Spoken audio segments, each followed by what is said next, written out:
ಆಕಾಶವಾಣಿ ಮಂಗಳೂರು.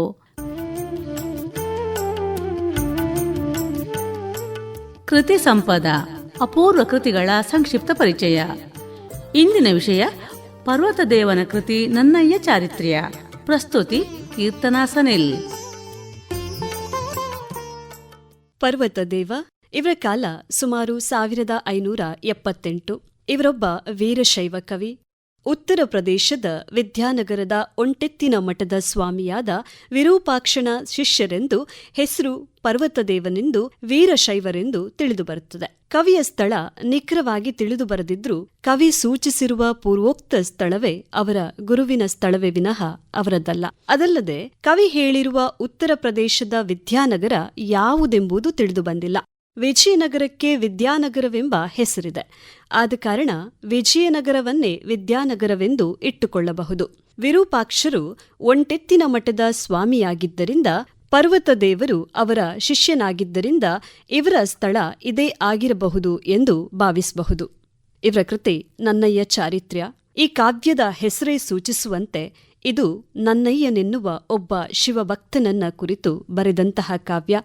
ಈ ಕಾವ್ಯವು ಶಿವ, ಪಾರ್ವತಿ, ಸರಸ್ವತಿ ಪ್ರಾರ್ಥನೆಯಿಂದ ಪ್ರಾರಂಭಗೊಂಡು ಅನಂತರದಲ್ಲಿ ಕವಿ ಬಸವಣ್ಣ, ಚೆನ್ನಬಸವಣ್ಣ, ಅಲ್ಲಮಪ್ರಭು, ಸಿದ್ದರಾಮ, ರಾಘವಾಂಕ, ಉದ್ಭಟ, ಮಯೂರ, ಕೆರೆಯ ಪದ್ಮರಸ, ಚಾಮರಸ, ಕಾಳಿದಾಸ, ಬಾಣ ಈ ಎಲ್ಲಾ ಕವಿಗಳನ್ನು, ಹಾಗೆಯೇ ವಶಿಷ್ಠ, ಗೌತಮ, ದೇವಲ, ದದೀಚಿ, ಮಾರ್ಕಂಡ್ಯ, ಅಗಸ್ತ್ಯ, ವಿಶ್ವಾಮಿತ್ರ, ಭೃಗು, ರೋಮಜ, ವಾಲ್ಮೀಕಿ ಮೊದಲಾದ ಋಷಿಗಳನ್ನ ಸ್ತುತಿಸಿದ್ದಾರೆ. ಅನಂತರದಲ್ಲಿ ತನ್ನ ಕೃತಿಯ ಬಗ್ಗೆ ಹೀಗೆ ಹೇಳಿಕೊಂಡಿದ್ದಾರೆ: ಸಕಲ ಶಾಸ್ತ್ರದ ಸಾರ ಜಾನರ್ಗಳಿಗೆ ಮೆಚ್ಚು ಕೇಳುವ ರಸಿಕರ್ಗೆ ರಸಾಯ, ಮುಕುತಿ ಒಡೆವರ್ಗೆ ಭಾವಕರಿಗೆ ಸಿರಿರನ್ನ ಮುಕುರವು ಕೇಳುವ ಕೋವಿದರಿಗೆ. ಇದು ಭಕ್ತಿಯಾಗರ, ಕೈಲಾಸ ಸೋಪಾನ, ಇದು ಪುಣ್ಯ ಜ್ಞಾನದುದಯವು, ಇದು ಮುಕ್ತಿಯ ಫಲ.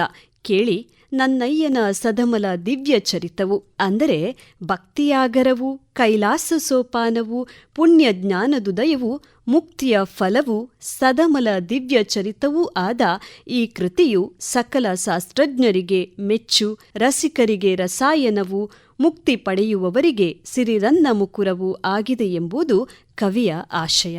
ಇನ್ನು ಕಾವ್ಯದ ಬಗ್ಗೆ ಹೇಳುವುದಾದ್ರೆ, ಈ ಕಾವ್ಯದ ವಸ್ತುವೇ ನನ್ನಯ್ಯನೆಂಬ ಶಿವಭಕ್ತನು ಬಸವಣ್ಣನ ಸಮಕಾಲೀನ, ಆತನ ಚರಿತ್ರೆಯೇ ಇದಾಗಿದೆ.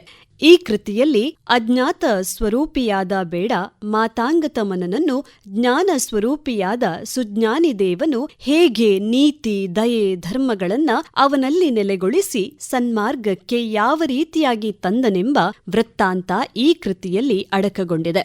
ಅಷ್ಟಲ್ಲದೆ ಗುರುವಾದವರು ಹೇಗಿರಬೇಕು, ಹೇಗೆ ಬೋಧನೆ ಮಾಡಬೇಕು, ಕೆಡುಕರನ್ನ ಹೇಗೆ ಸರಿದಾರಿಗೆ ತರಬೇಕು, ಹಾಗೆಯೇ ಸುಜ್ಞಾನಿಯ ಗುರು ಮಹಿಮೆ ಮತ್ತು ನನ್ನಯ್ಯನ ಗುರುಭಕ್ತಿಯ ವಿಜೃಂಭಣೆಗೆ ಈ ಕಾವ್ಯದಲ್ಲಿ ಹೆಚ್ಚು ಅವಕಾಶವನ್ನ ಕಲ್ಪಿಸಲಾಗಿದೆ. ಒಟ್ಟಿನಲ್ಲಿ ಹೇಳುವುದಾದ್ರೆ, ಪರ್ವತ ದೇವರ ಈ ನನ್ನಯ್ಯ ಚಾರಿತ್ರ್ಯ ಕೃತಿಯು ಕಥೆಗಳ ಆಗರವಾಗಿದೆ. ನೀತಿ ಬೋಧಕವಾಗಿ ವೀರಶೈವ ಧರ್ಮ ಪ್ರತಿಪಾದಕವೂ ಆದ ಒಂದು ಉತ್ತಮ ಕಾವ್ಯವೆಂಬುದರಲ್ಲಿ ಎರಡು ಮಾತಿಲ್ಲ.